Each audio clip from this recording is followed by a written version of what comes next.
Sizning sog'lig'ingiz o'z qo'lingizda, lekin ba'zan sizni sog'lom hayotga qaytarish bizning qo'limizda bo'ladi. Akrom Abduhalilovich asos solgan klinika 3 yildan beri o'z faoliyatini olib bormoqda va bugungi kunda 4300 dan oshiq bemorlarni sog'ayishida sababchi bo'ldi.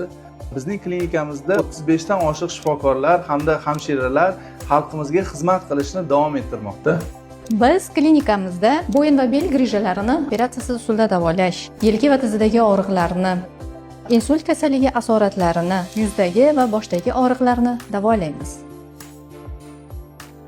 Klinikamizda 10 dan ortiq davolash metodi mavjud. Ulardan igloterapiya, magnitni terapiya, elektr akupunktura, miostimulyator, ozon vlog terapiya, reabilitatsiya mashqlari va boshqalar.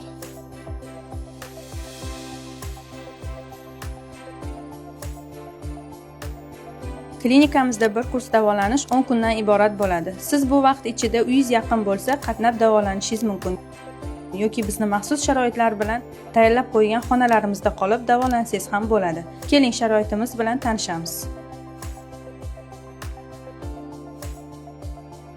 Bizning klinikamizga joylashgan bemorlar uchun 3 xil sharoitli xonalarimiz mavjud. Lyuks, polyuks va standart xonalarimiz. Klinikamizga joylashgan bemorlarga 4 mahal ovqat beriladi.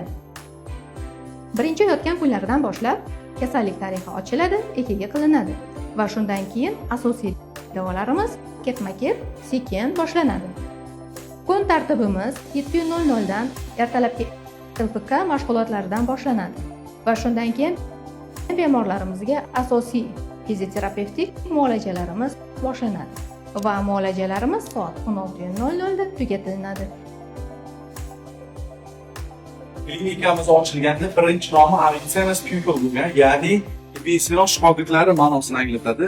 Lekin ko'plab bemorlarimiz uni tanaffus qilishda qiynalgani va eslab qolish uchun qiynalgani uchun bugungi kunda klinikamiz nomini o'zgartirdik va uning nomi tajribali, bilimdon, o'z kasbining ustasi nomini ma'nosini bildiradi. Klinikamiz nomi Espertoga o'zgartirildi.